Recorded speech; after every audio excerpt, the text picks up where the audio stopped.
Alright guys, Mark here. Before we get started with today's episode, we've just got a wee update on the Patreon for you.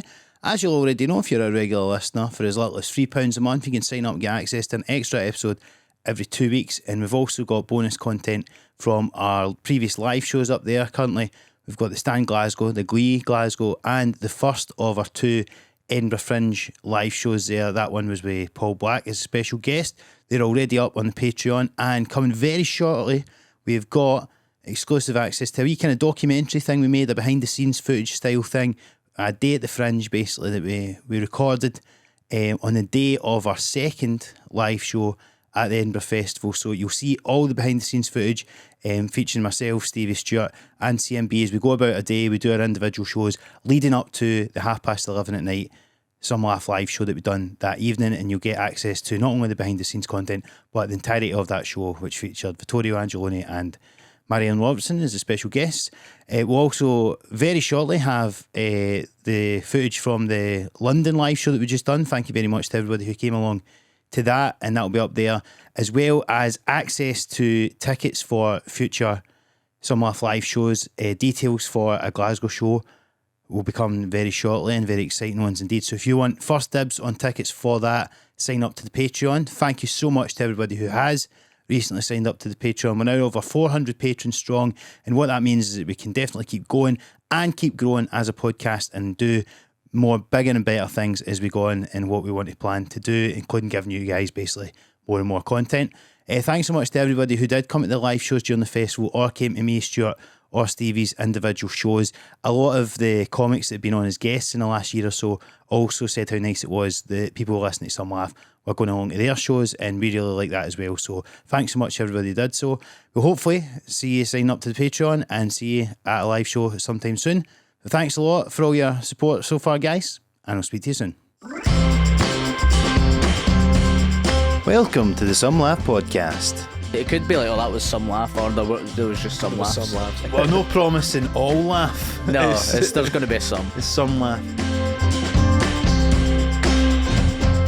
I was going to ask if any of you are down slumming it in London town. My PR will be in contact. The door of the GP's basement is open to any of you boys whenever you like. I don't know if Helen told us. I'll show you pictures of it after the record. Sorry, go on. I couldn't remember if it was in the car or if you were there or not. I know, it's an old GP's office. What's really useful about it is it's in like instead of going to one of our houses to record and like asking everyone's flatmates if they're all right with it and fucking taking lots of time, it's in like zone 1, and like it's really good for getting guests on and stuff because it's really accessible, especially for people that are like in town for a couple of days. Yeah, like we tried to get CMB on loads, but it's just never happened. Material that we couldn't like go to someone's house while he was down and stuff. Yeah, we had like so many comments from Patreons being like, "When's CMB coming on?"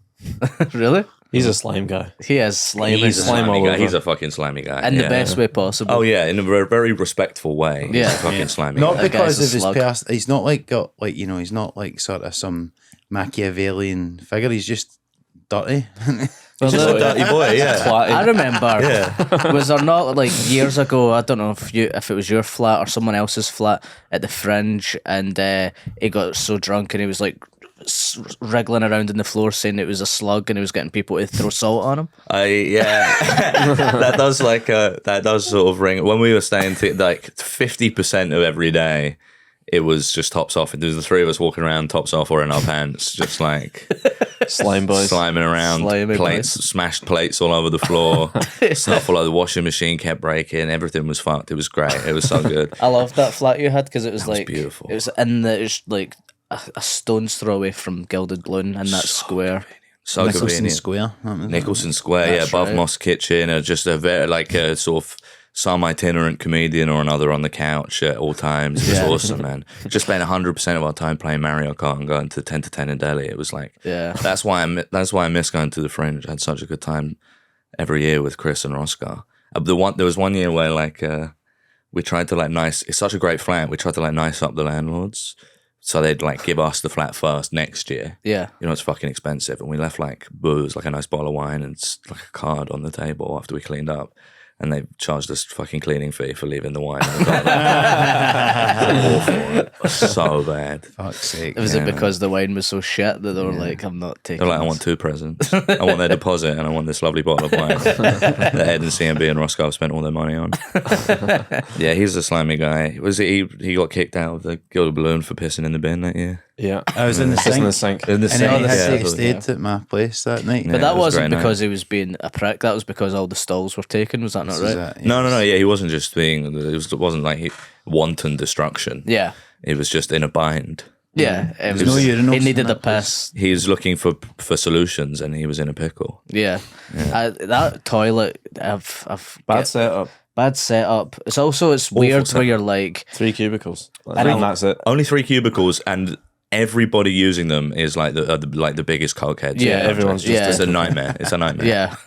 It's like some of us are honest working men who need a wee. Get out of here. Yeah, exactly. I can hear you sniffing in there. I don't know if I've ever said this in the podcast before, but you know, it's the first year that we went. So there's actually a bathroom in Gilded Balloon for the listeners. It's the top bit where it's like the artist The bar, artist's bar. the loft. The loft bar. And one of the first times we were ever in it, Jim Davidson was there. Right? Oh yeah, And I I remember that. overheard him saying like one of the top 5 like family fortunes things you could imagine he would say that isn't just like racist or something. He went Number 5 on the list. he said, and that's why I think the NHS should be privatised. I overheard him say that, and I was like, "Fucking hell." Yeah, that's correct. It was so weird that year seeing him slumming about in the loft bar. It's like, Get him on Slime Pod, man. I wish you get him on Slime Country. He's a for slimy sure. guy in the worst way possible. We're trying to get some. We're working on getting Hillary Clinton on and Rishi and asking them what's going on. You know, trying to get some big dogs on. We're trying to clout chase basically. Yeah, I respect that. I think so. You know, and you know he's got that stream like Truth Stream or whatever. You know, for this Jim Davidson's YouTube channel. Oh yeah, No, I've not It's seen like that. it's really fun. It's not fun. Obviously, it's not funny, but like he's got his own version of GB News that he just like streams on YouTube, and it's meant to be like it's one of these like truth telling mainstream media won't have me projects, but he's just always like trying to give away DVDs to his live shows and like run competitions where you like win a copy of his DVD. Aye, the one that he filmed in front of the troops or something like that. Have you seen that Yeah. one? I've seen that. Well, so we Did we used watch that together? Yeah, We watched during lockdown, me, Stu, and Mark had this little project that we had going on, and every now and It's a again social project.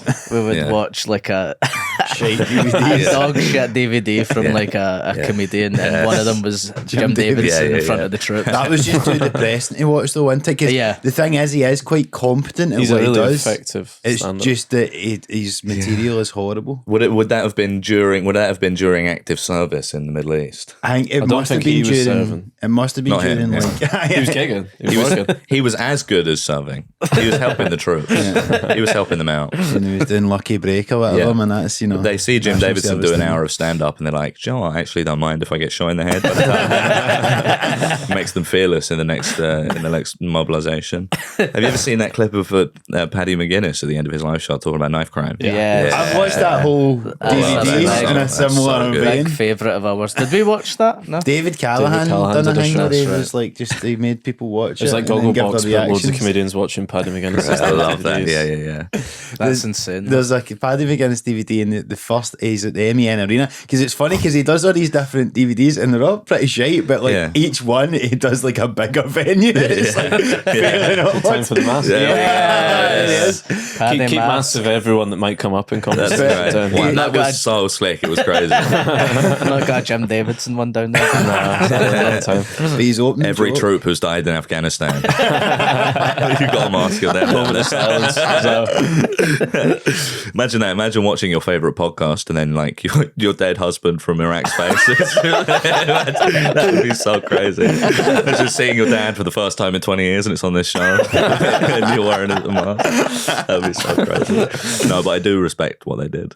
Yeah. What they did fought for us bravely. They fought bravely for us out there, all those troops. Sorry, you were saying about Paddy McGuinness? I remember. He just comes out. He started his show, and it's like the opening joke was like about him trying to kill time because he's not getting material. So funny. And then at the end, he does this routine about George Formby, which is so funny to do like an observational routine about George Formby in like the 2000s. Yeah, people are slagging his mate Peter Kay for like romanticising like Bullseye or something like that. Yeah. He's going like he's going like 50 years older than that. It's so funny to like. I imagine if you reversed the camera, if you did like his POV, just like half the audience would have like died of old age during the show. Like if he's doing George Formby gear, and then he goes just so high, he's like, I don't know about how to fix knife crime, but I grew up with a bit of discipline. Okay? We had a little bit of that and a little bit less hoodies, then maybe it'd be a better country. Thank you very much. Good night. It's so funny. He done one in Glasgow, and he was in a Greg's advert at the time, and he showed the Greg's advert, and then he started throwing out sausage rolls into the crowd. Yeah, that's which is, is like. Do you think he got paid for that? Yeah, probably. Absolutely, must have done. But it also like feels like that's the sort of thing you would imagine you need to do to sort of like deal with a Glasgow crowd. Just chuck Greg's. There's a really funny Kevin James special where he ends it by like doing the splits and like doing the worm out of nowhere, and then he jumps into the audience and starts like dry humping audience members. It's fucking crazy. Doing the worm was such a like early 2000s thing, I think, wasn't it? Is Kevin James Paul Blart? Paul Blart. Yeah, great guy. It's so funny. Like I'm just obsessed with stuff like that, like mid 2000 specials. There's like all the when like Netflix first started up, and they had all the DVDs specials from like 2005 on there from American comedians you never heard of. Yeah, that was like for my age. That was like my entry into American. Like a slant innovation come at the stage. Yeah. Fluffy. What was? Gabriel Iglesias.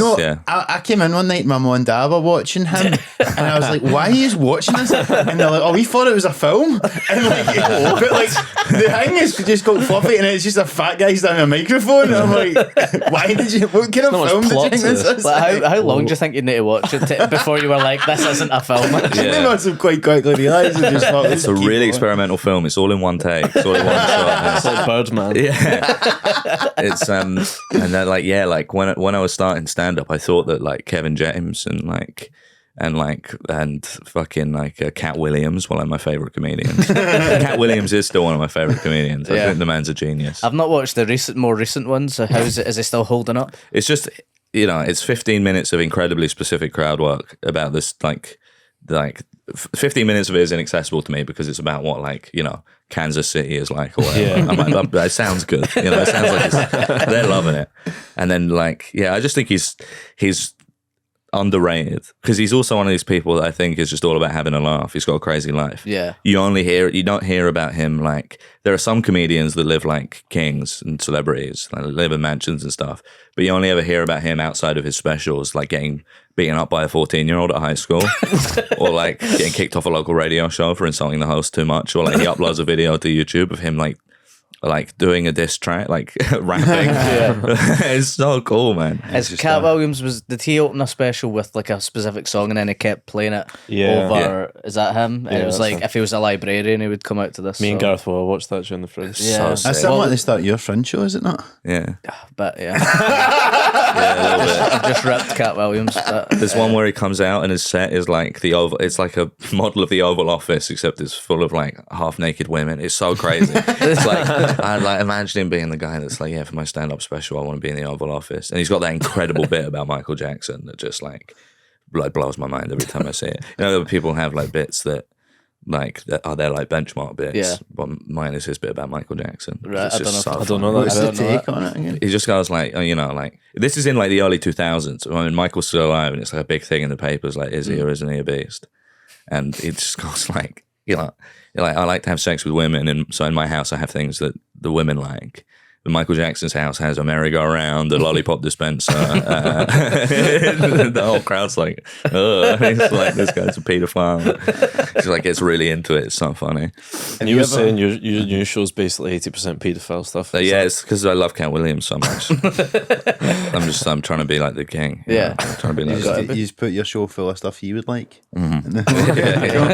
That's why a lot of my stuff is about knife crime and all that. I'm following in Paddy's. It's like, when you see like sort of like on the come up, like UK comedians will post like, you know, I just got to open for this American comic that I love. Has always been my hero coming to this country. For me, that's Cat Williams. If Cat Williams ever comes here, I think I'd be the perfect natural opener. fit. Yeah, natural fit. I think. Have you ever heard of the comedian Ron White? He's Ron quite White. big in the States, No. right? And he was one of those guys, early 2000s, sold like probably 5 million DVDs, I think mainly in the South in America. And his nickname's like Tater Salad or something. He's got like a bit of it, Tater Salad. I don't know what the fuck it is, right? But Tater salad. but one night I was doing the Gong show at the Comedy Store in London, right? And He showed up. about halfway through the first section, and it was one of those, it was a pure bloodbath, right? Like they were really not having it. And then I just seen this old guy sort of shuffle backstage, right? Mick Ferry was the host, and at the end of the section, he was like, right, guys, so this is obviously, obviously this is what they've decided to do backstage. He went, oh, right, so that's the end of the first section of the Gong, but we've got this guy, he's over for America, he's famous. He's just here to try out some new material. Please welcome Ron White, right? So obviously Nathan knows who this guy is, right? But he's obviously thought, I'm fucking big time. I'm the whatever. guy, yeah. So he walks out and he just shuffles on the old guy. He's like, yeah, it's my fucking wife. And instantly the crowd like, oh, 3 cards up, boo! Brilliant, Off the that's seat. sick. And he was like, he lasts about 2 minutes and he just had to fucking walk off. right. It was Okay. one of the best things I've ever seen. Imagine that. It's such a belligerent, miserable little country. It's an awful fucking play. I love that, man. I'm obsessed. There are some American comics who I only know about like third hand through like cultural references and like Family Guy and stuff. Like there's like that fucking like Larry the Cable Guy. and Aye. shit. Like I'd only ever heard of Larry the Cable Guy. Cedric the Entertainer. Yeah. Yeah, he's got some Netflix stuff. Larry the Cable Guy. There's a film called Cable Guy, isn't there? Aye, that's But Jim it's- Carrey, but, but it's that's not different. Larry the I always Cable think Guy. of that when I I hear always about get him, like- confused with that. I tell you who I used to love as well, was Steve Harvey. Yeah. Yeah. I used to just walk down the Family street. Feuds. Yeah, I used to just walk down the street like watching his stand up on my phone. Did you? Yeah, I used to like before, yeah, it's really weird actually. Me and a guy called Red Richardson used to, because there's a time when like Cat Williams tried to instigate a feud with Steve Harvey about who was the king of comedy, and he kept like leaving him voicemails, like challenging him to a boxing match and stuff. This is what I mean by him like being like a naturally funny person. He's like just this like weird guy who calls up people and says, "Oh, do you want to box me to see who's funny?" So me and Red used to call each other up and leave each other voicemails. Like us, it was I used to be obsessed with those two. That's great, man. And Steve all Harvey. the kings of comedy stuff. Also, it's sort of you're really removed from it, especially as like a British comic, like in your like 20s or 30s. You're really removed from like the you're like an extra step removed from like the golden age of stand up that kind of kicked off how everything is now. Yeah. Like the format of most gigs you do, or like the stand up scene, like the prevailing trend in stand up comedy all sort of comes from America in the 90s. So everyone's kind of mythologizes it, but you're like so far away, you know? Yeah. It's not like none of us were around for Seinfeld or any of those cunts. Yeah. Or like I've never Def Jam actually or anything watched like that. Seinfeld. You know. Yeah. It's funny you mention that, Ed, because Yeah. the last time I seen you Yeah. when we were in London, Oh, yes. and we happened upon the Percival shop with our Seinfeld range. Shout out Percival, man. And we were just like, having a laugh trying when you put it on your Instagram. Turns out the guy for Percival follows you, Yeah. and we all got some free We shit. got some You guys- free, was we that- got was some that free free? club. Yeah. Because you wore that shirt to the Art of That's Monkeys. I did, and I wore it in a recent episode as I well. actually have it in my suitcase in Steve's car. I Do should you? have worn it. I was actually Go half and get it. wondering if you would turn up with it on. Well, that's cool. I just had free it. shirt. I was late checking out of the Easy Hotel this morning, so I just threw on whatever was at the top of my suitcase. What is this you've got on actually? This t-shirt. It's like the comedian called Lulu Popperwell got me for my birthday from a charity store. And it says, "Grandmas are God's way of smiling at us." Yeah. She held up 2 T-shirts, and one of them was this, and one of them was also really good. It had a picture of, it had a drawing of Barack Obama, but he's like doing the Superman thing where he rips off his suit, but it says O instead of S on his Superman costume. And she was like, "Which one do you want?" And I was like, "Yeah, this one's pretty Yeah, cool." that's The other one nice. was too small for me, so I was like, this one's perfect. Yeah, I was like 45 minutes late checking out the Easy Hotel. I was showering like a cartoon character while they're like knocking on the door, like, get out of here, like banging on the door. I was like, How do you find the Easy Hotel? Because is it windowless? I sprung for a window room. Oh man, Can't open it though. yeah, but at least you get sunlight. Yeah, that's it. I was relying on the sunlight to wake me up. Yeah, It's fine. I hate Is it not the one of them you windowless stayed in ones. once and you didn't get a door handle? Yeah, we didn't get a door handle in the Easy Hotel It's got a one year. little glory hole for the bathroom. Just a wee hole for the bathroom. Nice. So it was like one of the first times I'd stayed in a hotel with my girlfriend. So we just fucking crammed a towel in there as if we Right. needed a shit or whatever. Yes, yeah. Engaged now, beautiful. Yeah, it's a nice Beautiful. story. That's a beautiful story. Yeah, thank you. Isn't it not so delightful to spend quality time with the ones you love? It is. I love it. I'm addicted to it. this It's is like what this. this This is is. what this is all about. Yeah. Well, the last time I was in London, what was it, last week? 2 weeks ago. We had a brilliant day. We had a brilliant day out. We got up to some japes. Went into Brilliant japes, man. Went into So many larks. well, We so should you- put the picture of you in those glasses up. Yeah, Yeah. Well, I showed you the picture of him in the Thanks, I've not glass. seen Sorry, it. man. We went shopping for sunglasses and we got 2 pair for 18 quid. eight quid each. No, I think it was 8 18. quid each. It was 18. 2 for 18, but they didn't. All the glasses were too wide for our heads. I'll send you Yeah, you these. need to put this I'll on there. send you these, and you can Yeah. put them Steve up on looks the. like Nick Cage in Face Off. You look like kind of Weird. hammerhead shark or something. yeah, yeah. I That's what they're for. I think the hammerhead shark. I was dragging Steve around trying to get some sandals. So that was a very funny moment because this is a great bit that you did. I'd like to tell everybody. Oh, about. yeah. We went into the What did I do? what was it? Birkenstocks. Birkenstock Oh, yeah. shop, and you asked if they done veterans discount. She was like, "No." I was like, "Well, that's what I get for serving my I country." survived the Jim Davis Medal of Honor for that. One of those like really aggressive American T-shirts. There's like a skull and crossbones with the American. me and Paddy did a gig in Norwich together, and there was like a stall in the market where it's like, you know, these guys. This isn't Paddy McGuinness, by the way. No, me and Paddy McGuinness were. They've got like those, you know, those people that take airsoft incredibly seriously. So when they do it, it's like Airsoft. yeah, I don't yeah, know what that is. like BB guns. Oh, right. Oh right, yeah. They're like paintballing and airsoft. They take Yeah. it so seriously that it's like it's cosplaying like combat maneuvers. So Yeah. there's one of these little shops that sells like BB guns, but also like actual body armor and like bullets on old bullets on a necklace, and loads of like Velcro patches that say stuff like "1 shot, 1 kill, no remorse." That's cool, man. And they're all for like guys who are like desperate to have been in the Falklands. yeah.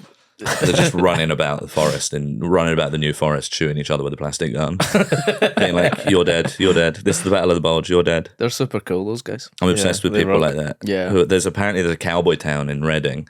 Loads of cowboy enthusiasts built a town just outside Reading. No. Amazing. They take it really seriously. Like if you're caught with a phone, you get put in like the jail? You get put in the jailhouse for the night if you get caught with a phone. It's awesome. So they're kicking about in horses and in saloons and all that? Yeah, they're just like proper cow. Apparently, there's a proper cowboy. Like they take it super. So is it like Amish kind of, but it's cowboy themed? I think it's more of a LARPing thing. I think it's more of like a weekend thing. Right. So it's like I'm obsessed with like with what sort of like what everyone's thing is that gets them through the week. Yeah. You know, Lemmy has a sketch like, "What's your hang?" Yeah. Yeah. So what was your hang? I think you know, smashing comedy shows and having a delightful time. Yeah, of course. I mean, that's my thing. What's the most interesting one you found that people have? I mean, the Reading cowboy. Yeah, thing's that pretty was It's going Cowboy to take stuff. some beating, yeah. The airsoft, all LARPing stuff, like people camping out and pretending to be Saxons and stuff. I think that's really cool. I watched I'm obsessed with YouTube videos about that. We were just talking about this guy, this Scottish guy whose whole deal is like that he goes out camping but only using gear that like an actual 17th century Highlander would have had. So he's like the middle of winter and he's just in a tartan, freezing to death and like shitting in the woods and like spending ages making a fire. But I'm obsessed with it. I think it's really cool that there are Yeah. people out there doing that But stuff. he's like a millionaire. This guy. It must be off YouTube at least and Yeah. Patreon. But I'm also got that toxic masculinity thing where with all of those I'm like, if I had to spend a night in the woods or like I bet I could. You know, Yeah, I could do that. yeah, I could definitely. Or like if I I was could- dropped on a sailboat, I reckon I'd be able to probably captain it safely. You know, I think I could. Yeah, I could survive in the woods. Yeah, as long as you had a wee towel that you could sort of put up to stop Yeah. people seeing you shitting, like yeah, in the easy absolutely. hotel. Yeah, Aye, yeah, exactly. That would be uncomfortable. It'd been the most uncomfortable part of it for me. but yeah, I love the easy hotel. I love gigging in different cities, gigging away, and spend the morning having a coffee and thinking about all the cringe things you've ever done. And speaking of that, so when we met up, we went to the joke shops because you wanted a hat for a cowboy hat, and the guy. You got a wedding, Don't embarrass me on the podcast. Oh, sorry. Can I tell You it? can tell the story, but it's It embarrassing. was he went up to the, I needed a lighter. he for needed my a cigarette. lighter, and there was a wee gun thing. And he was like, "Is that a Gun lighter?" lighter. And the guy was like, "Try it." And he was like, "Fine." And then it buzzed, it electrocuted him. Fuck me. You're in a joke shop, mate. Yeah. The worst thing, there were like actual lighters in a box next to it. And I was like, but I wanted a gun one. And I was like, that fucking cunt had got the job at the joke shop so that he could do that to somebody. And I was the mark. He's been waiting for that day. Yeah, exactly. For years. 10 years. Dollar signs in his eyes when I walked in. Try it. And I loved it. He was like quivering with excitement, giving it to me. Try this one. And you were like, "Cool." And then buzzed you. Your hair stood on end. And Hair everything done. It was like that. I was embarrassed in front of my friend Stephen. It was Nice to like get you some chewing gum and snaps your fingers. Yeah. How about, would you like to look at this real dog turd? I was like, wow, that looks so real. No. an ice cube with a fly in it for your drink. It was so cool. That's so funny. Imagining a guy that doesn't know what a joke shop is and like goes in and goes, what? These are selling ice cubes with flies in. This can't be safe. You need to delete that. I mean, that's an I think you should leave sketch for sure. That's, Yeah. Why don't let's do it? I really need some chewing gum and a lighter. Getting Where I burnt can like get 8 some. times this bed. Yeah. A guy that's on the edge who's like, I just, I've Had a really bad day. I've just been sacked from my job, been divorced, I'm going to end it, but unless I can get some really tasty chewing gum. Let's make it. Yeah. Do you guys like staying away for gigs? Do you like sort of going on the road and stuff? I used to. I can't be fucked now. Gets a I bit try old. and do it as little Yeah. as possible. Yeah. Like, I like the hotel, but I don't like the travelling. have you ever had a sleeper train? No. I've done it once, but I never got a cabin, and I I was was the the same, worst man. You're fucking just sitting sleep in of the- my life. And then the worst part about it is it could easily get like it should finish like hours before it does, but Yeah. it purposely like stops so that Yeah. the people who You are can in the sleep. beds get a full 8 hours of Just sleep. in Motherwell for like 6 hours. Aye, Yeah. you could literally just break out and get a taxi home in like Yeah. half an hour instead Yeah. of But It's really, I found the same thing. Like, I sort of really, I love it. Like, I'm good at traveling on my own and being on my own and stuff. And I find it very glamorous, especially like the touring stuff is great. Like going to a nice little theatre every night and going to different cities and shit is cool. But also I'm like a bit more of a homebody post pandemic. Yeah. I've got a podcast and a girlfriend. I've got responsibilities. Exactly. Yeah. It has ever since the pandemic. Like It's you ever say. since the scamdemic. I like dropping that in every so often. I love calling it the scamdemic. we're going to get banned from YouTube just for that phrase. No, but as like ever since lockdown, I've been like, I'd rather be in the house. No, I'm the exact same. at all times. Me too. I feel like if you don't travel a bit for a while, you miss it, and then you go back and then you do too much, and you're like, I just want to be home for a bit and stuff like that. So it's just like everything in moderation a wee bit. Absolutely. It's like good, you know what I mean? you go from like, in the pandemic, I was sort of weirdly, I was seeing me and my girlfriend met right at the start of the pandemic, and, the relationship was flowering, and it wasn't a mystery that it coincided with gigs going away. I was like actually seeing my friends more Yeah. and spending more time with my friends, Aye. like during the lockdowns and just after. And now it's like you're going from like seeing your friends at the pub every night, or like, seeing your girlfriend, to like fucking on a train in the middle of the countryside trying to get signal so you can call and say goodnight, or so you can text and say, sorry, I'm going to be back at the hotel at 2 a.m. Yeah, man. It's tough. This business we call show, huh? Yeah. But that's why, partly why maybe you've started doing the more online stuff. You've got your podcast you mentioned, yourself and Paddy Young. Paddy Young. Have formed something of a comedic partnership. Some Little bit, sort of yeah. They're like double the act. new Cannon and Ball. The new yeah, if you don't mind me the saying. new Laurel and Hardy. I tell you what though, I would say Cup and Ball. Cup and ball, that was it. even for the way Call you them cup shot, and ball. Cup and ball's me and Steve's new project. we're working on. for the way you should sell it to that guy who only does stuff from the 1700s. He would enjoy it. I love that. But I think, like, see some of you in Paddy's videos, like, he's obviously shot POV, which is obviously the base for most of these videos, but see, because it's the two years, and I don't know if it's just because it's set in London, maybe it's just your accent, but to me it's like almost like it just feels like a kind of modern peep show vibe a wee bit, but just obviously a bit user fucking more surreal. And it will start with like a kind of, you know, flat share premise and then just goes in like mad directions, like with the fucking Pied Piper and all this type of shit. And that's very much your kind of style. I feel like just like it's just a wee bit surreal. I like to be a bit silly with it. Aye. We got a lot of comments about the peep show thing, but it's just a convenience thing more than anything else. We'd made a couple of videos before that with each other where we had like the phone on a tripod and like a green screen behind us, and I think they're really funny, but they took so long to do. Yeah, and it's like there's been a lot of like discourse in the comedy community about reels ruining comedy or whatever in the past couple of days, and everyone's fucking talking about it to death. And I think that like it's just like a new sort of frontier of like the comedy industry. Yeah. Same with podcasts and stuff, you know. Yeah. Like I'm just happy that sort of I found a way that to do them with like a mate where it doesn't feel like super stressful. And also we got extremely lucky. The first like PLV one we did that we put out was like blew up. It was like still our most popular one by far, and that's just so helpful. Like, and we don't upload regularly. We haven't done one for like a month, and it doesn't sort of like it. I don't feel like I have to like do it every day and be like just sitting in my room with the selfie camera trying to make myself be funny, which I think I would hate. I can't stress, and this is why I do sort of agree with all the people that have been slagging off reels a bit. How a big part of the reason that people are coming to the shows a bit more now, and like that I feel like I can take time to do the podcast and the stuff online, is just because of extreme luck. And it helps like with the audience members and stuff coming to live shows. And you were saying you were doing your show in Glasgow last night, and you had loads of people who were there and they were already on board with it because they'd seen your stuff. So it cuts out that whole thing of going. Having to start from the top. These people don't know me. I need to compare the room and all that. Absolutely. They just know who you are. And also, you know, like the pandemic sort of really fucked me up in a big way. Like in terms of like I had loads of stuff, obviously as we all did, on the boil that I was really excited for. And I was like, before the pandemic, all got cancelled, didn't get paid for any of it and stuff. Yeah. And like I got in a few little sort of verbal scraps with people about like conditions in comedy and stuff that kind of got in a few rows about.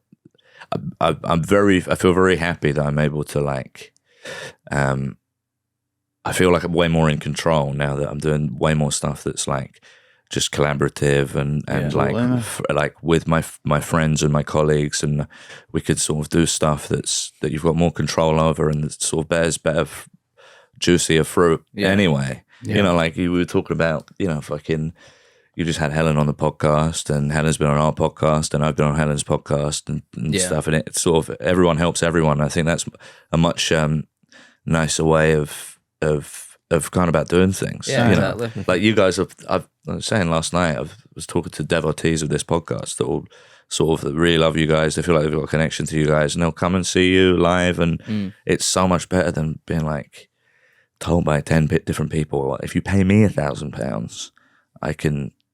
In your Edinburgh show, I can make you famous after that or whatever. It's like, and then if you pay them £1,000 also, then you can have this extra thing that also might help you get famous. It does sound a lot more like a pyramid scheme when you pay. Yeah, absolutely. And the thing is as well, right, because obviously that stuff with the reels, right, like, yes, we're all a bit slaves to the algorithm now. Yes, a lot of it is down to luck, and you know, you need to kind of catch one of the waves of, you know, whenever it pops off for random reasons, and it does probably have an effect on the sort of stuff that people want to do and all of that sort of stuff. But it's not like before. It was like, absolutely, like, you know, before it was just, you know, everybody's trying to go on fucking live at the Apollo or whatever, and it's all, you know, agencies and this and that and the other. So the good thing is, it's a certain type of thing that's like short, clippable, shareable bits that are, you know, is the thing that goes viral or whatever. But like you say, if you just make the stuff you want to make, you know, I think of the varied amount of people. So many different people now have got their own audience because of doing that, and it's totally different comics. So like, it just is what it is, and it's not even comedy, by the way. It's like fucking politicians. Every time they do a question in Parliament, they're doing it to get the fucking clip to put in their social media. So it's every form of fucking life. That's it, man. Like, so you got to deal with it, man. Real game changer for me, and I think for a lot of people. Like last year at the Fringe, you fucking sold out your whole run, didn't have fucking posters and flyers, then you did the Kings and stuff. And seeing stuff like that happen, you're like, okay, yeah, this is the, you know, I think it's very like, we're all old enough to remember doing that thing where you feel like there's one very prescriptive route through the comedy industry, which is you do your 5s, you do your 10s, you try and work yourself into the clubs, you do it for no money for ages, and you try and get your 20s and you get on the panel shows or whatever. That felt as restrictive and like luck based and location based, opportunity based, background based as like Reels and stuff does. It's like it's a new frontier of comedy. It suffers from the same problems that the rest of the comedy industry did. Like, it is tedious and it makes you want to rip your hair out to be told like, oh, you've got to be on TikTok to get seen, or you've got to have X amount of followers or views to put at the bottom of your email to a producer or anything to be kind of graced by the sight of lamestream media droids. But that was also the same when the only place anybody would ever see you was at one of 2 venues at the Edinburgh Fringe. Exactly. On like a paid up, tax deductible company holiday. I feel like being suspicious of the medium itself is like being suspicious of the printing press. There are problems, but they're the same problems we've always. It's like fucking. You sound like you are a ragtime piano player who used to play at the side of silent films, getting angry that talkies are popular.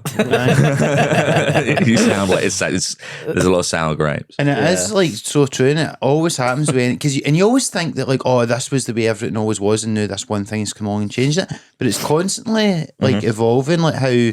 I read this book about the fucking 1960 election, right? And it was the first, no, obviously that one, and it was like the first one that had been televised between Kennedy and Nixon. And people were like going after nut about, oh, television, it's going to be all about looks and all that. And like the way that everybody was freaking out about like, obviously fucking Trump and the internet and all that, like, and all the bots and stuff like that. And even now people going, oh, the internet and TikTok is crazy. Like every time, like you say, with print and press onwards, there's a new technology that comes in and changes things, but that's always happened. So it's just you just need to fucking roll with it. Also, it sounds like how people tell you, people like Jim Davidson and like the old heads of like old club end of the piece or club comedians, like people that you associate with like Les Dawson times, were complaining about what was going on with comedy in the 80s and 90s. That sort of got us where we are now, with the fringes popping off and like they were slagging off comedy then. Alternative to comedy. Yeah, exactly. Yeah. So it's just like, I think it's, that it has its problems, but I think it's sort of,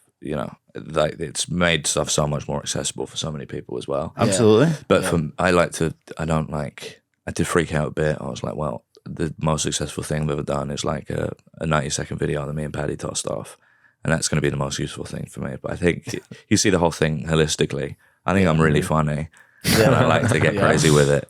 And I don't think, if I'd done a video 5 years ago, it wouldn't have been like that. It wouldn't have been as funny, and so it wouldn't have been the same sense of humor and shit. Exactly. Yeah. A big comment that I noticed that you get a lot. I keep elbowing this gun. I'm sorry. I always need to warn people of that. Yeah, sorry, honestly. Big comment I noticed that you get a lot is that you've got like such a smooth voice. I've got a voice that would melt butter. And I Quite late night radio. You're very laid back. I would say cool guy. Ed. Thanks so much. Yeah, I'm pretty cool, man. I'm pretty cool. You're so cool, man. I'll tell you what it is that I've just got this crazy aura of swag and riz that people you have to be born with, I think. You've got the riz. I'll tell you what it seriously is about a year ago I had a cancer scare, and it turns out I just had some really big hemorrhoids. But when I was so nervous about it, when they told me I didn't have, got a bit about it now, but when they told me I didn't have cancer, I had this insane moment of euphoria. Because I thought I was like, I've got OCD, and I thought I was planning on having to tell my girlfriend I was going to die. And so I was like, oh, thank God I don't have cancer. And it's really informed my attitude since then. I've been way more, I get nervous and freaked out all the time, but I'm sort of like, I'm just happy to be alive. So you've managed to maintain that perspective, because I'm a big hypochondriac, and so I've went through that experience a million times. Yeah, it lasts for about a day normally. And then I'm back to just annoyed about all the usual stuff. So that's good too. I think it's like, I've had it before where it's like, I've gone for a dermatology checkup because there's a new mole and stuff, and gone like, oh, you hear that could be skin cancer or whatever. And then it's fine. I'm not really like, with me, OCD doesn't really manifest in that way. But with this particular thing, it was a serious thing that had been going, the symptom was like very serious, and it had been going on for a long time without me going to the doctor. And so when I finally did, it was less like I'd had several symptoms that my GP had told me, like, I think you have bowel cancer.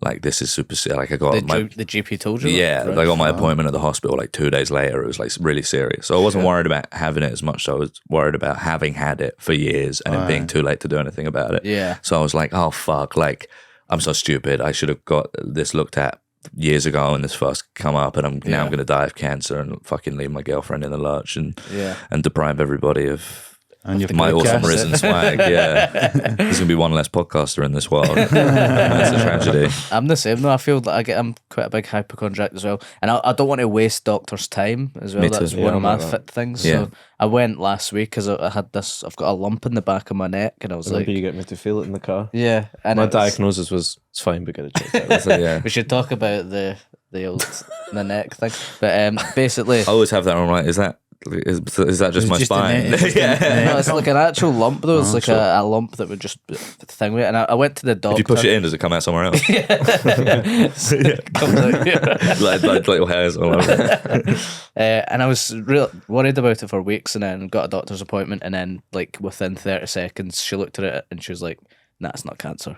It's that's just a fatty lump." Just a lump in your neck. Yeah. I had that once in the back of my head. I've got a fatty lump hanging out. I felt, and I was like, You freak out convinced. with stuff like Yeah. that. 'Cause, Yeah, like, and then- absolutely. And I was like, oh, this isn't mum. I've got it. And then they just go, oh no, and they just like, it's just there. But That's just they the they thing. are like, oh, this is we're here for that, like, and it's you should get that sort of shit checked out. But I Yeah. felt bad because it was like 30 seconds and I'd wasted their time. So I started like going, oh well, I snore a lot as well. While I'm here. While I'm here, I've always like, well, Yeah, was there not same. 4 things that I'm worried might be killing me at? And she's like, could I Can you just do check that? these other 4 things? Yeah, it's sort of weird. Like you don't get told when just that the human body just does weird stuff sometimes. Yeah. It just goes a bit weird, and that's Yeah. most of it. Is just like it's not. You're not meant to just be normal, and then if any lump is cancer, it's like sometimes your body will just make a lump, but they don't tell you that. For a laugh. Yeah, for a laugh. But that's yeah. crazy. That's crazy. But also, like, see when you just Crazy. sit and you've had a 30-second conversation and they just look at you and tell you that, and then you're like, Yeah. is this the whole scientific method? I know, because they've not done tests or it, and she No, just no. looked at it and said, "Is it sore? Has it grown? It's not cancer." Yeah, it's so kind of. It does make me. I'm always like, can I get a second opinion? Because I'm always surprised by how blasé doctors are with it. Like Yeah. I inhaled poison gas during the pandemic, during the scamdemic. Is it called the vaccine? I was like, get it out of me. Right, hold on. How did you inhale poison? This is the sort of thing we're talking about, by the way. That, you just said that in such a casual way. Yeah, brother, I was poison gas. inhaling some poison gas the other day, brother. Cigarettes is what I call it. Right, how did you inhale poison gas? I got this new, well, not new, but like I went to. Normally, I'm like a name brand man. I'm like a Domestos man. But I went to the DIY shop near my house and I bought like a non-brand sink cleaner. Right. I was cleaning my sink, and I put it down the sink. Got a and it was dirty just sink? big, yeah. There was this big puff of white gas as soon as it touched the sink. And I was like coughing and I held loads of it. And then I looked at the back of the bottle and it said like, don't get in contact with water. I was like, well, it's a sink cleaner. Yeah. How the Yeah. fuck am There's I? going to be water around. Yeah, I might Yeah. have meant to like towel dry my sink. We'll run the hairdryer over it before anyway. Especially if you're in an easy hotel, you get the towel on the fucking door. And so I called up 111 and they were like, come into the hospital straight away. So I went to hospital and they looked while I was it's called like Toxbase or something, but it's not like they don't know. What they did is they asked me for the brand name of the cleaner. They told me to bring the bottle in. I brought it in with me. And they asked for the brand name and they typed it into this website called like Toxins Base, like .com. Yeah, Toxipedia or whatever. They just typed the brand name in and it came up with a massive picture of a skull and crossbones. They're like, yeah, you have to stay here for a while. And that was it. That was the method, right? That is like something at The Simpsons. Yeah, it was the scientific method. It was just seeing a big picture of a skull. And it's really annoying because it's not like, chances are you're fine if you just get a bit of it, but they have to keep you there for like 4 hours.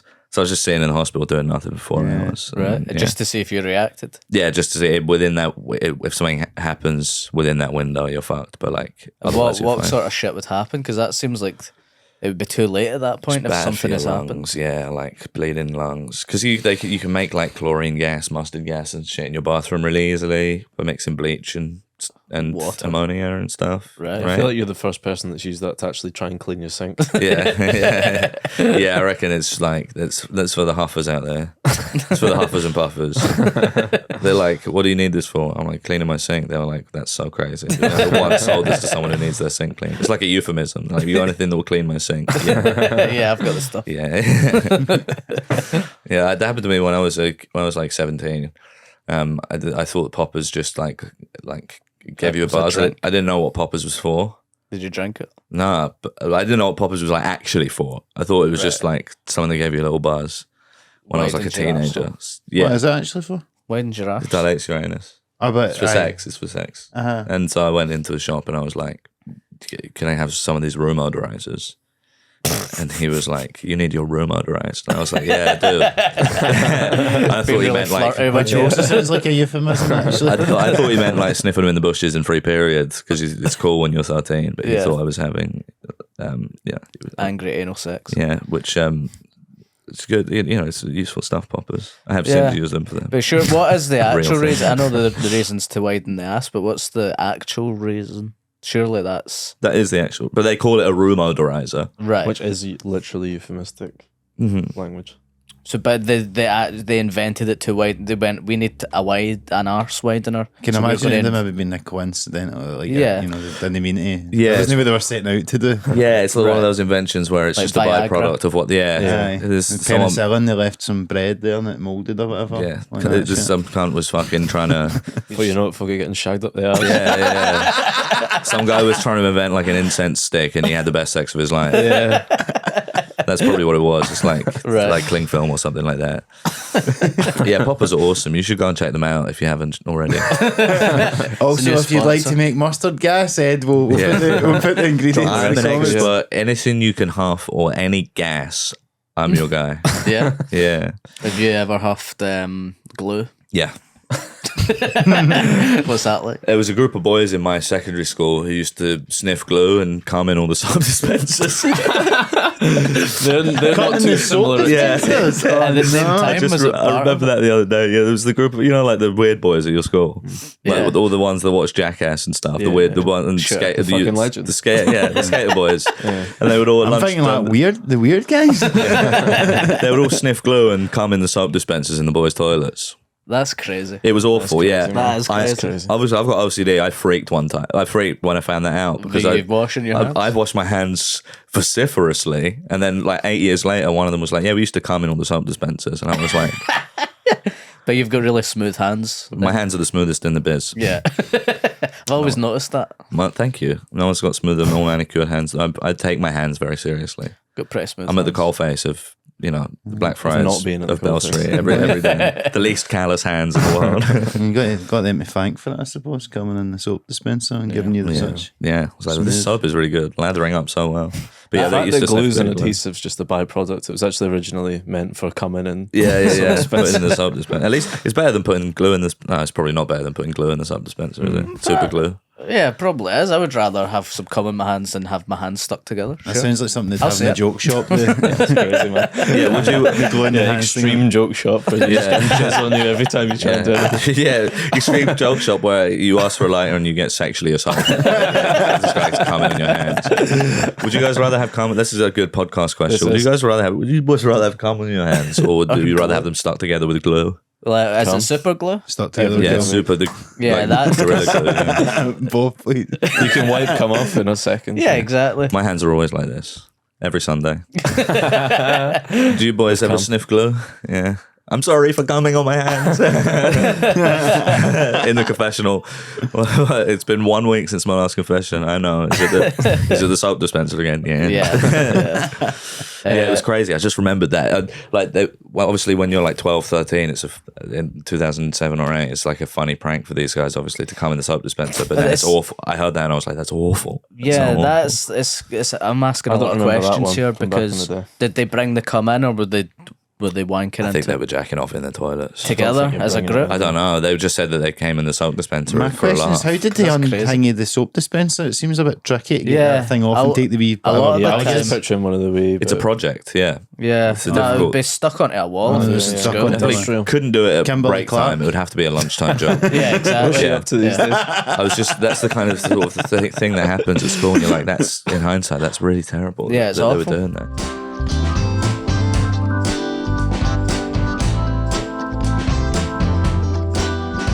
You guys ever sniff glue? I used to try and do it as a laugh, like in primary school. They would give you the wee Pritt sticks, and I'd be like, but it didn't work. Sure, yeah. It just smells nice, Oh, the it Pritt seemed- sticks. may have had some lasting side effects.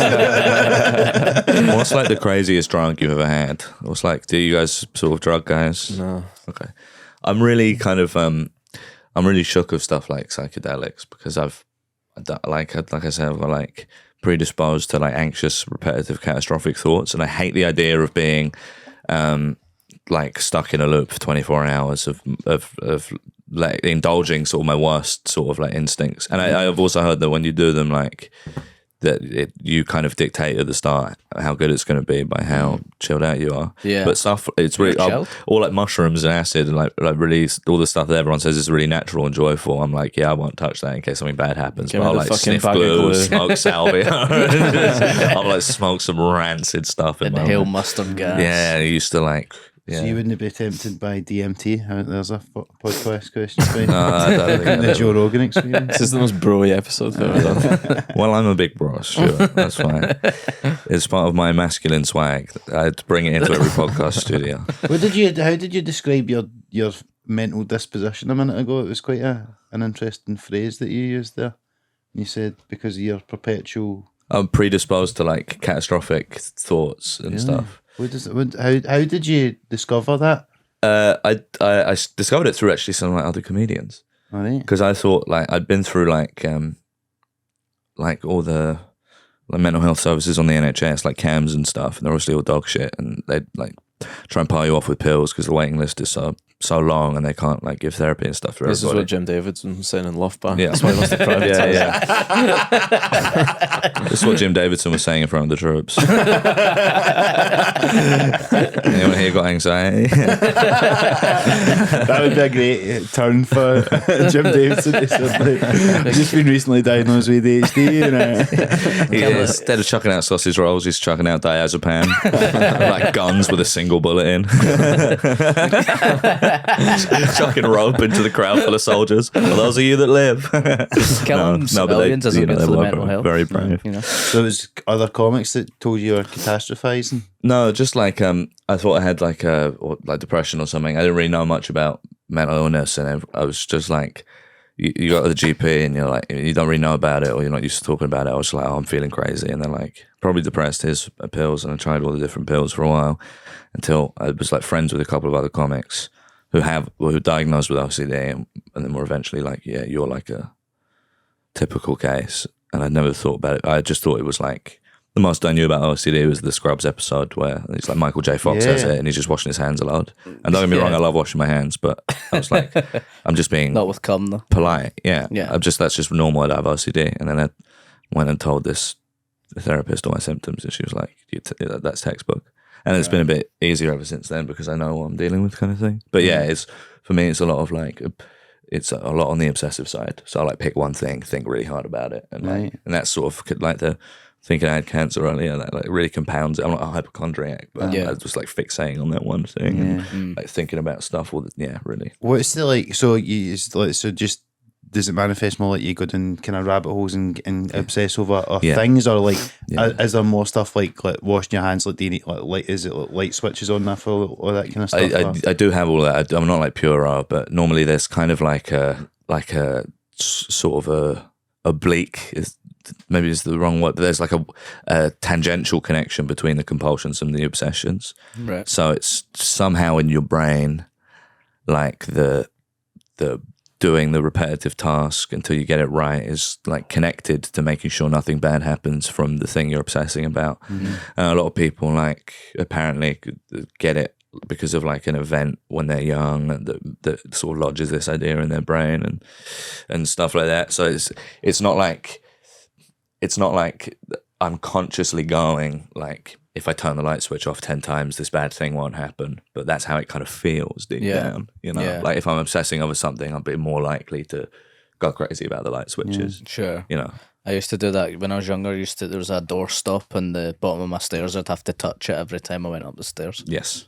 I'd have to. So, and I don't know if that's. Yeah, I've it never sounds been. Do you not feel diagnosed. any like now? Do you feel any? I don't do it now. No, I was at my mum's house, but I Yeah. don't live there. But I don't. I wouldn't. If you go back there, do you do it? No. Just for old time's sake. Yeah. I don't know. Well, maybe no. Go insane she, for a she laugh got rid on of your it. As a bit. She got rid of the doorstop. So I And don't. how does that make you feel? Made me feel a lot better. Oh, good. That's Yeah, because I Did it didn't relieve touch you it. of the burden of having to do it on the thing? Removes temptation from your Maybe. path. But then, but at one point, like I got, I used to do loads of stuff like that. And like if I'd turn around, I would have to turn around the opposite way, so it'd be Dizzy. no, like Yeah. you know, like if I turned myself like clockwise, I'd need to go the opposite way, so I was in the same position as what I was originally. Agreed. Or else I'd die, right? But then at one point I was like, I can't be fucked anymore. I just got lazy and I just went, I can't be bothered doing this anymore. That is something that would be pestering the GP about. You're like the first ever OCD patient who's just so lazy they can't be bothered to do the compulsions. You managed to cure yourself by Yeah. just wanting to lie down. I was genuinely was like, thinking about it, I've probably spun around loads of times and I'm not in the position, so I can't. correct You're right. this. That is funny. The friends, thinking about it, I've probably spun around loads of times. It's so funny. When I was small, I I used stopped to think about it. Actually, that's spun around a lot. Actually, now that you say that, yeah, I think I have spun around loads of times in my life. I have the same thing. If can't be fucked. I'm like drumming on this hand and I do like 5 of these fingers in that order, I'd have to do it with this hand too. Right, Yeah. okay. Or like I used to be when I was a teenager, I used to be way worse like that. But then also when I was a teenager, like I was thinking about this recently because I talked to my the last therapist I had like 4 years ago on the NHS was like, oh, it's often a thing in your teenage years that like causes you to like go that to start this thing. It's like a connection that's made in your brain as it's developing. And what I thought it was, my mum had cancer when I was like 16, 17, and it was like was doing obviously a lot of, she's fine, but like doing a lot of looking after her at the time. And the doctor really impressed upon me specifically while I was at this appointment with my mum that because our immune system was going to be weak from like the cancer treatments, everything in the house would have to be spotless and there'd have to be hand sanitizer in every room. And I really internalized that. Right. And I thought it was that. And then I remembered that when I was at 15, I jumped off a wall and landed on my head and was passed out in the street for about 2 minutes. And now I'm starting to think that it was actually that was the thing. Because before that, I was like a real like stay at home, like a really introverted, like Reddit guy. Like I never left my room. I spent all my time on the computer. I wanted to do like computer science at university. Yeah. And then I banged my head on the floor and passed out for 2 minutes. And now you've got all this And res. but then like immediately after that, I was like I wasn't a wallflower. I was like sociable. I was like cracking jokes and stuff. It's his Res origin story. Yeah, it's my Riz origin Like if story. Humpty Dumpty had Res. Yeah. If Humpty Dumpty had like permanent brain damage, they gave him Riz and swag. Yeah, I was starting to think, it was just like, I'd never made that connection before about like 2 months ago. And then I was like, oh yeah, that's like so crazy. Maybe getting this, this knock on the head like changed me forever. Yeah, I didn't get knocked in the head. I just couldn't be arsed. I was just like, Yeah, I think we've discovered the cure for OCD, which is laziness. Yeah, that's It's so a bad awesome. name, doesn't it? But it's done you no harm. I would agree with that. Thanks. Normally people with OCD, I think, are quite hard workers. You know, Yeah, usually it takes a lot of effort to like. it does take a lot of Looks effort. exhausting. I used to like stick my head inside of the oven to make sure it was turned off. That was one of my compulsions. Really? Yeah, just make sure it was cold before I went to bed so the house didn't explode. You weren't trying to kill yourself. You were No. no. That's cool. That's good. And then it was before we did the podcast, but you told us when we were outside that it's gone so far the other way that when you were sharing that flat with Roscoe and C&B, you left a big pile of plates on the hob and the hob on. Yeah, and And we it left all the exploded. We never figured out who was responsible for the stack of plates and the hob being on. It's CMB 100%. But I think That's a long way from having your head in a cold oven. it is. But I think it's a Him cooking. group effort. It's a group effort. No, he was always cooking pasta. He's always got pasta on the hob. cool. I think it was just the way we sort of treated the ecosystem in that flat. I think it was down to all of us probably. Yeah. The plates exploded on the hob. The washing machine broke. Yeah, it was like the tiniest flat in the universe. Maybe as well. why they made you just pay for leaving the car. I don't think a bottle of wine's going to sort it. Yeah, it was so mean of the landlords. Yeah, we cleaned the whole flat and destroyed all their furniture and possessions. And that's one of the reasons I get FOMO about the Fringe, just because I have like such good associations of just like living with CMB and Roscoe for like 3 years on the bounce. I had such a nice time. Yeah. So fun They're cool to guys. come home to those boys, you know, in the evening. They're lovely CMB's got guys. his little apron on, pie on the windowsill waiting for me. Beautiful. Well, me and Mark are going to be living with him for, We are. Beautiful. In some gaff. yeah. Yeah. Where is the gaff? We've christened it. Why don't you dox yourselves? Yeah. It is in Is it a nice one? Edinburgh. The Yeah, city so of That's good. Edinburgh. That's good. I'll be there the last week. Seems the last week. Are you just there for the last week? For I'm doing the your full show? run, but I'm just staying with them for 1 week. See who's the better flatmate between CMB and Steve. Are you commuting in for the rest I've of it? lived with Yeah. Steve Nice. before. There'll be no contest. Steve's, Me? aye. Thank you. Steve's very easy. There's another OCD thing I remembered about To me, you there, should be worried about. if you're interested. Yeah, I am. Yeah. So you know how the whole locking the door like 7 times thing. So Yeah. I was told about that and I was like, why would people do that? And then I think it was my mum was like, oh, some people believe that would then maybe be lucky or something. So I was like, oh, that's cool. I could get good luck from this. So I started doing it to try and get good luck, and it never gave me good luck. So I stopped doing it. Okay, that's smart. But to get good luck, you lock the door 7 times. Yeah, I thought if it's a compulsion, and I was like, I just got my wires crossed because I was like, it doesn't mean that you will get good luck. It's been people would think if they didn't do this, something bad would happen. I took that as I would get good luck if I done this. But that's like It just sounds like what you've done is just loads of daft stuff for no reason and then just stopped. but it does Potentially. it does have like that is a typical like OCD thing of like this weird thing will happen that's not connected to the activity I'm doing, but I have to do the activity to make it happen or prevent it from happening. But I think everybody has that in a small sense. Everyone's got like, if I buy this type of scratch card or whatever, then it'll be the Yeah. But for me, it was more like there's like a triggering event, and then from then on, it's incorporated into like I used to have a really big thing with like our in our area in London when I was a kid, like someone tried to like crowbar our back door in and rob the house. Right. Ever since then, locking back doors and making sure they're shut Yeah. when in my like worst moments was like a huge compulsion for me. I would like do all the locks and then like lean my weight on the door with the handle down for like 10 minutes to make sure it was properly locked. Yeah, I wondered. Shit like Yeah. that. And that would take me That's- ages. Or like the oven was left on all night once, so then it's like, right, so the house doesn't explode. I've got to make sure the oven's off and and the racks are cold before I go to sleep and shit like that, Stick the head in. Stick my head in the fucking oven, stick my hands in the oven. Yeah. You can just see if the light's on. Does that manifest at all in your stand up? Because really, that's effectively, in a way, it sounds like you're kind of just learning from your mistakes, make sure this doesn't happen again. See if you ever because that's really what you do on stage, isn't it? It's all trial and error, and then you say a joke and it doesn't go right, or you fuck up, and then you go, right, I'm going to make sure that doesn't happen again and fix that joke or whatever. No, it's the opposite. Right? I love stand-up comedy so much. It's my favorite. Talking about all the clips and stuff, Aye. stand-up is still like my favorite. For me, it's all in service of doing stand-up comedy. I love stand-up comedy because I love being on stage so much. I love being on stage, hanging out with the fellas and having a lovely, wholesome time with all with all my pals. Yeah. That's my favorite thing.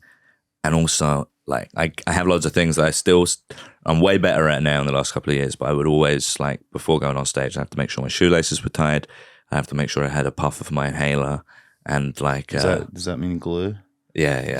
I'd have to sniff a whole load of glue. I had to do all this special stuff before I went on stage, right? Yeah. And then... Little superstitions. Yeah, like I had to write my whole show out on my hand in, like, shorthand, even though I knew I would never look at it, but I would be worried if I didn't have it, Same. I do that sometimes. Yeah. But then once I'm on stage, because you've got kind of a bit of adrenaline, you're like, well, I have to deal with this and have a good time now. It's like the only time where I don't feel like I'm not worried about if I've done a bit of crowd work with someone. After I come off, I'm like, God, what did I say? Was that okay? Did that go all right? But I'm not thinking about it in the moment. Yeah. I feel like so like in the moment and not like probably not like I'm not consciously using it as like a coping mechanism or whatever, but I like being on stage is a good time to sort of like, and it helps. It's the other way around. Like, so the being on stage helps me handle my OCD, because it's like, well, when you were on stage, you weren't thinking about this. You weren't worried about this thing that you're now worried about. So it's clearly situational, and it's something that's made up in your brain. So you can, it kind of bolsters my courage. Like if I'm trying to go to sleep without sticking my head in the oven, I feel like, you know, oh my God, like, you know, I'm doing something really wrong here. But if you can do it once, it's like quitting fags. It's like if you can go one day, you can go the second day, and stuff like that. It's like, or worried about needing a piss on long journeys or whatever. So, but then I'll go like, you know, you'll be on stage for an hour and a half before without being worried about going for a piss. So what's the like? It's clearly just something in your head. It's not a real thing. Dr. Showbiz, isn't it? It's Dr. Showbiz. Yeah, I just think it's. Have you ever had? It just reminded me. Sorry, there was one time I got prescribed cardidromol for an accident. Right. No. Because I fell down the same set of stairs 4 times. What fucking Mr. Bean life are you? Yeah. I was like a Halloween party, and I woke up with my friends. We got so drunk, and I woke up the next morning in my bed, but the whole left side of my body, including my arm, was covered in like black bruises. Oh, fuck. Like and like I couldn't move my arm. It felt like it was like broken. I went to the hospital and did some scans. Like it wasn't broken, but it like there's like had like nerve damage, and like all the tissue in my arm had swelled up and was pressing on stuff. And nobody could remember what happened because we were all so drunk. And the bone doctor thought that I had been winged by a car on my walk home. Fuck. It was that bad. And then I found out 6 months later from my friend's little brother that I fell down the same stairs 4 times trying to get to the toilet. Anyway, they prescribed me cardidromol, which is like sort of like an opioid, and but they didn't tell me that you weren't supposed to drink on it. So that week of gigs, my OCD has never been better than that week that I was on these like morphine pills and also getting drunk as fuck every night. I was not going to bed like safe and sound, not like with front door could have been open for I was like dead to the world. The gigs are amazing, no anxieties whatsoever, and it's all thanks to Prescription Smack. Yeah, that's the new sponsor for the podcast.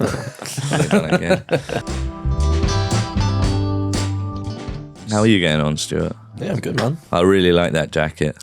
Thanks, man. My mum got me it. It's nice as hell. Where's it from? Zara. Sick. For my birthday this year, she got me 8 things, all from Zara. Sick. Not wrapped up, just in the bag. Nice. With a receipt. Sick. And this was one of them. That's pretty cool. I like the drop shoulder. Yeah, cheers, man. It looks cool. You've got pretty good swag yourself. Thanks, man. You got a nice drip. Yeah, I bumped my head when I was a kid, and then it's just since then it's just been Riz City. Yeah, it was really fun. I had I was like 15. I watched like some people doing parkour on YouTube. I was playing a lot of Mirror's Edge. I was a really unhealthy teenager as well, and I was like, let me see if I can do a bit of that. And I tried to learn this one jump on my road, and then I said to my mum, I was like, "Hey, mum, come and look at me do this parkour move," and I jumped off a wall, just landed on my head from about 10 feet. Fucking just landed on my head, just passed out on the street, like Jesus face bleeding. Christ. And my mom was like, about to drag me into the house. She was like, my son's so thick. That it was like, they took me to the hospital, and it was bad enough that I had to get a note from the doctors that I wasn't allowed to do any exams at school that year because I wasn't considered mentally sound enough. It was bad enough that like 2 months later I wasn't allowed to do tests. Did you ever do a dreepy? Yes. Aye. Where did you do it? What would you call that? I'm interested in what that. Basically, It's a Pokemon. I don't know that. so you would hang off a ledge of somewhere and then just drop. Yeah, but it's like, so if it was a big ledge, you would just kind of get down by hanging down and then drop.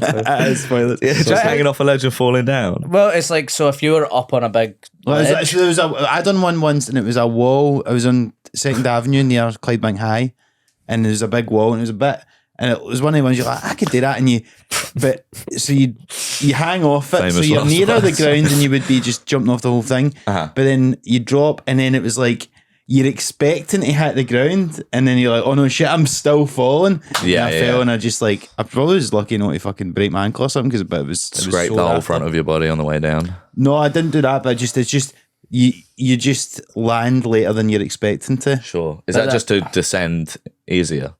I think actually there was no need for us even to be up there in the first place. Sure. It was just like a thing to Arguably, do. there's no need for any of it. Yeah, that's it. Was like when Well, you it's jump just off if a you- thing into like Very sensible water. man. I really respect that about It's the you. problem with all these fucking boys turning into incels and stuff these days. Nobody's doing dreepies anymore. Yeah, This exactly. is Yeah, true. It's true. absolutely. It's more like practical. It wasn't like a game. We did do it. Where did- as a where did game. you In my do one? mind, you're doing it just as a show of manliness. I know No, that no, was no, why no, we no. done it. No, He's going to be up on his special guy. I don't know what to do about all these incels, but in my day we had dreepies. Don't do me We had a couple more dreepies and a little bit less knife crime. And Jordan Peterson. I'm opening for Paddy McGuinness. I'd love that. I'd love to do a dreepy with Paddy McGuinness. Step on his fingers. That you could get a whole fucking Yeah. show out of that, couldn't you? Dreepies I'd with. love to do a dreepy with Paddy McGuinness. Where did you do one? No, it's just like if you'd climbed over a fence instead of jumping from the top of the fence, you Right. would drape it down. Yeah, you could use it. That was just a way of. It's just getting down from a fence. Yeah, but I love that you got a word for it. That's You awesome. don't have But it's a enough. specific way of doing it. Yeah. Right, it's like so you cling all on the to way it down and then drop- like, see how- Climb Yeah, on drop, yeah. until your feet are like that above from the ground, and then you drop. Sure.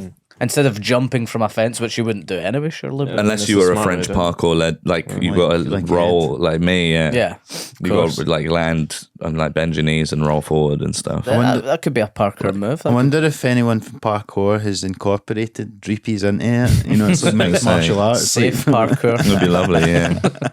I love seeing them doing dreepies in France and Russia. I love seeing one of those headcam videos where they do a dreepy and, like, on yeah. the top of a 50-story building Yeah. doing a dreepy to get down. Well, sometimes they do it with like one hand and then they just hang and then they get themselves back up. I hate those videos. Yeah. Because whenever one crops up on Twitter or something, you're like, I don't know if this is going to be a cool move or if they're going to snuff die. film. Yeah. yeah. I don't like those videos of like people jumping from heights. Me neither. Get Yeah. dead sweaty. Me I like too, those me ones too. though, like when it's a guy like fixing something on a big fucking, you know, like one like a big aerial on top of a building or something like that. Yeah. And he just has the cat and you just see, you know, he's like Oh, changing a light yeah, bulb well, he's or got the something. straps on and he's like changing something at the top of Aye. a radio tower or something. Yeah. Nah, I The don't ones like are that. cool. I do That's like cool them. as hell, yeah. I like watching wee guys making swimming pools out of mud. What? What? You know how This it's- guy's on Catfish YouTube. This guy's on Eel Tube. usually in like some Say that again. usually in some jungle. He's got the same hobbies as like a river fish. I love watching people make pools out of mud, man.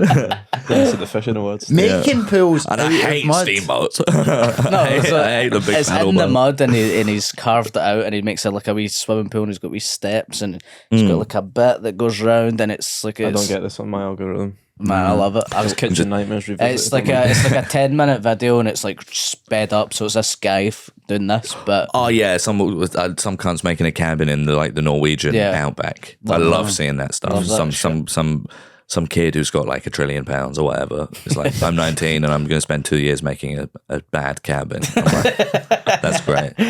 Love it. it. I love it. Yeah, well there's that Australian guy, right? Who's doing like caveman. It's called It's called like Neolithic something or whatever. But he like as his hobby, he just like gets down to his pants and goes to try and live like a caveman in the middle of like nowhere in Australia. I've So never it's seen this guy. hours and hours of videos of him like making a bow and arrow out of like twigs and like making his own bricks to make like a caveman style hut out of clay or whatever.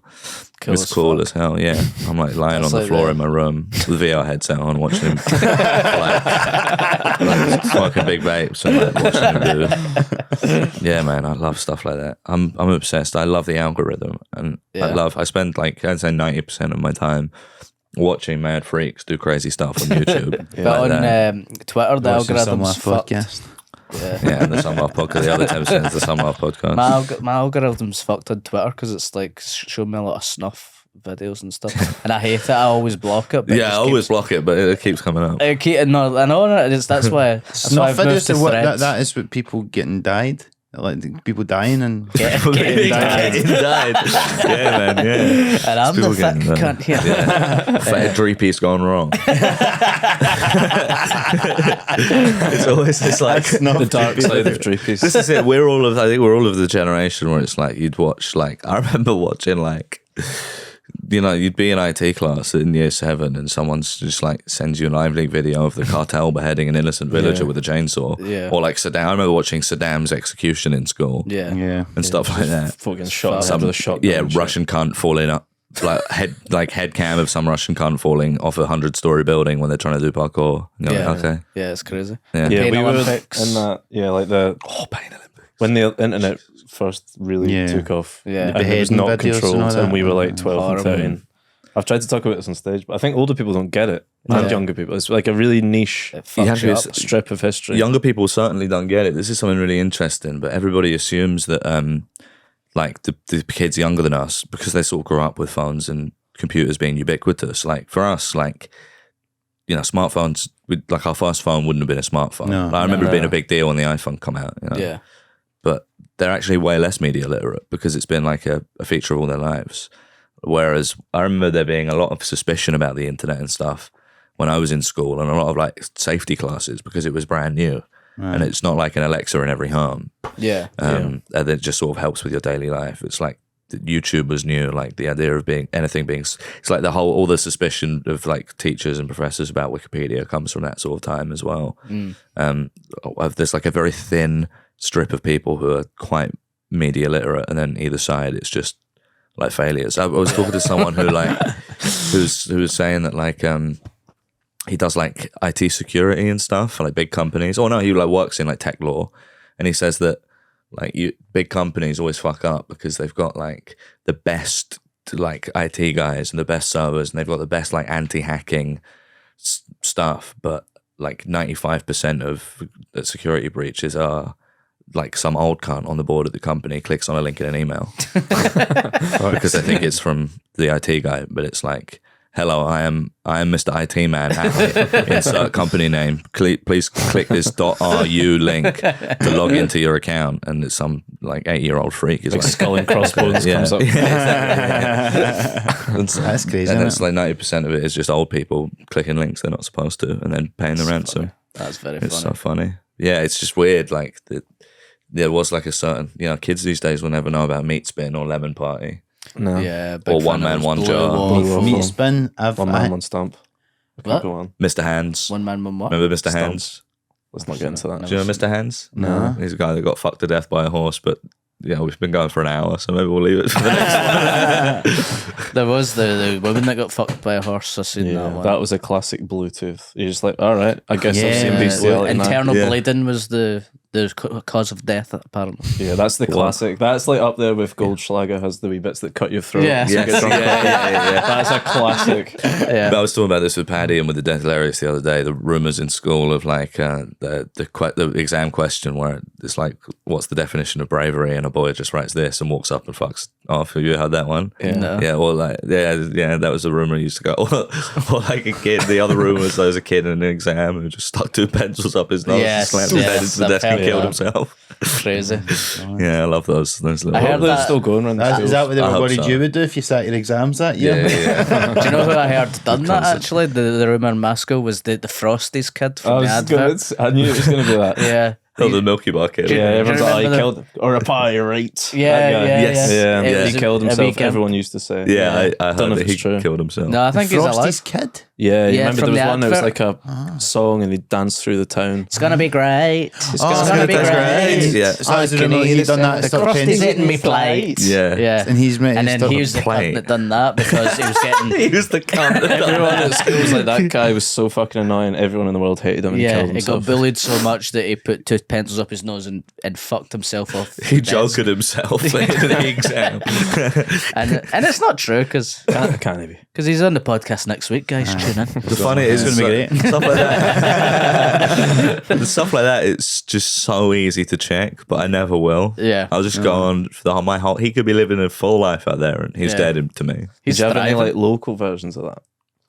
Like rumours? Because like the guy, the Yeah. bassist from Coldplay is from Kirkcaldy. And I went to school in Kirkcaldy. And like, everyone, every year it'd be like, oh, Coldplay playing at Starks Park. Aye. Because Fucking shitty football stadium. And you're like, obviously not. Yeah, It was like every year, like, I don't know why a new bunch of kids would run with that. We had a lassie poked herself with a gel pen in French. Yeah, that was, was every a school had that. yeah. That was I'm trying to think of any crazy rumours we had in school. I can't can't really remember any like. No, I can't remember any rumours. I mean, Only like real bad things. I mean, Like the bad- cum in the soap dispenser, that's pretty bad. Yeah, it's pretty That bad. happens, A few sort of like bad ones, and yeah, only real bad things, not like rumours and stuff. Unfortunately, yeah. So I'm trying to think of other like funny, like crazy things that, like to say on the podcast. Oh, don't worry about it, man. Well, I'm trying, you know, I was thinking about all the videos and stuff that I was almost. I'll tell you about this off air. This isn't funny, but it's because it's someone else's story, so I won't tell it on the podcast. Okay, But it's sort of. I was just sort of thinking about that for a second. Yeah, no, nothing. No rumors at my school. Just like real bad stuff. Real actual my, things. My head teacher once caught me. I thought my head teacher was sound because he once caught me smoking on the roof and let me off. He was like, "You're all right. Yeah. Just don't tell anybody about this." Yeah, I had that. And then it turned out he was a beast. So Oh, all right. I didn't it have turns out that. he wasn't sound. I didn't have that. I had it at prom where we were drinking great. vodka in the bathroom, and the music teacher was like, "I won't tell anyone if you give us a shot, lads." And then That's an insane. How old were you? we were 17. Yeah. Okay. I was 17. So That's somehow sort of more alright. PW than you were. Yeah. Yeah. Well, give us a shot of the vodka. Yeah, give us a shot of vodka.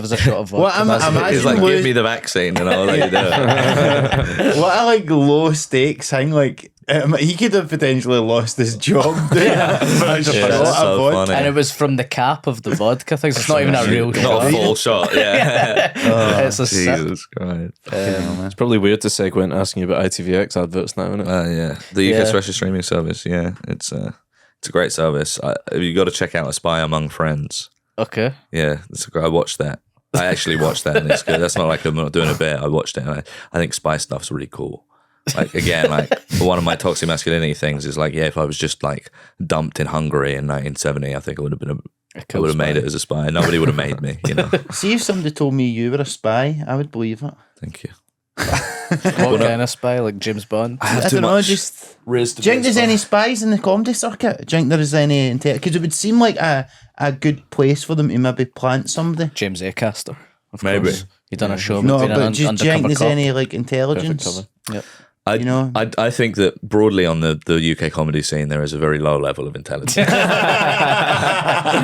If you're looking for intelligence, the last place you want to go is some of these. No, I think it's. I'm really like, they say that like you have to be the most like nondescript person to be a spy, right? You have to. That's the whole thing in the fucking Tinker Tailor Soldier Spy and stuff, isn't it? That you have to just be some Yeah. So you're Like not someone going on that you a panel wouldn't- show? Some nobody. yeah someone whose face you'd never remember. You know, Yeah. You're not doing like mad crowd work clips, are you? Yeah, Vittorio isn't a You spy. won't believe what was on this hard drive. You won't believe this rock was made of papier mâché. Yeah, it's I'm obsessed with like I think Cold War stuff is really interesting and really crazy. And Spy Among Friends is it's all about Kim Philby. It's pretty interesting. We were speaking a lot about war last week with Helen. We were, you know. I don't have a lot to say about war. Don't know anything about it. I think we've said Well and it. truly said everything. The three things we know last week. I think. Treaty of Max. Versailles. Treaty of Versailles. Oh, you guys talking about Versailles? Nice. Helen, You and Helen should start a warcast. we should, yeah, it was Helen bringing up her gripes with what was handed out to Germany at the Treaty of Versailles. Only off pause. Well, Ed, thank you very much for joining us. It's been a wonderful Thank you so much for having me. I'm Thank you so- so Cheers, much. man. That really means a lot. Thank you guys. Just like to Before say you've got we go- great res, man. Thanks, Yeah, man. love your Thank you. It's a stuff. Riz special. good. Riz / banging your head special. It's nice to be amongst the, you know, like good company, Riz-wise. Nice to be amongst my people. Yeah. I like that you two have dressed the same this week. Yeah, we have. that's we're pretty going cool. to Each need to other. change before. That's true, actually. Before we go, Ed, do you have anything you would like to plug to Yeah, I our would love to. Thanks. humble listeners? When's this going out? I don't know. Couple of weeks. Right, sweet, yeah. I'd love if you would listen to my podcast, Slime Country. Yes. On all podcast apps, YouTube. Hopefully, if you like this one, then you'll like Slime Country. I like both a lot. I feel they've got very similar silhouettes. The podcast. I Yeah. think they're like they're cousins. They're Cousins, relatives. yeah. I think. Yeah. Yeah. Slime country, population, humour. Population gangs. And if you'd like to come to, I will be going on tour at the end of the year. Yes. So if you want to come up to see me, I'll be all over the place. Glasgow, Edinburgh. Glasgow, Edinburgh. I was in Glasgow last night. That was such a fun show. I'm in Edinburgh for the rest of the week. That's fun as hell. I'm really looking forward to it. So yeah, come see me, follow me on Instagram, come see me on tour. I'd love that. Check out his reels as well. Very funny. Check out Yeah, my have you and Instagram Paddy reels. got a particular? You've got a page for it, have you? We've got a joint one on TikTok. Aye, what's it called? Ed, I think. Oh fuck, Paddy and Ed, or Ed and Paddy comedy. I think. Which is, I love the you've done your shows together. Were called The Night Is Young. The Night Is Young. Which is yeah, great. That's good. That's clever. Thanks. Thank Very you. clever. Yeah. Big fan of And that. it's clean, you know. Yeah. It's clean. It's not hurting anyone. It's not hurting like- anyone, you know. The Ed is Paddy. That wouldn't work. That Yeah, it fit wouldn't right work. in the Jim Davidson DVD. Yeah. For sure. It's not killing anyone, but you beautiful troops are, and that's why I love you. Guys, just as ever, please remember to like and subscribe on YouTube. Give us a 5-star review on Apple Podcasts. You've and got to do Spotify. it. Absolutely got to do it. And you can follow us at SumLabPod on Instagram, TikTok, and Twitter, and send any question you've got to our email address, which is sumlabpod@gmail.com. But until next time, guys, we'll speak to you soon. Goodbye. Nice one. Thank Cheers, you. Ed. Thank you so Thanks, much. guys. Thanks, guys.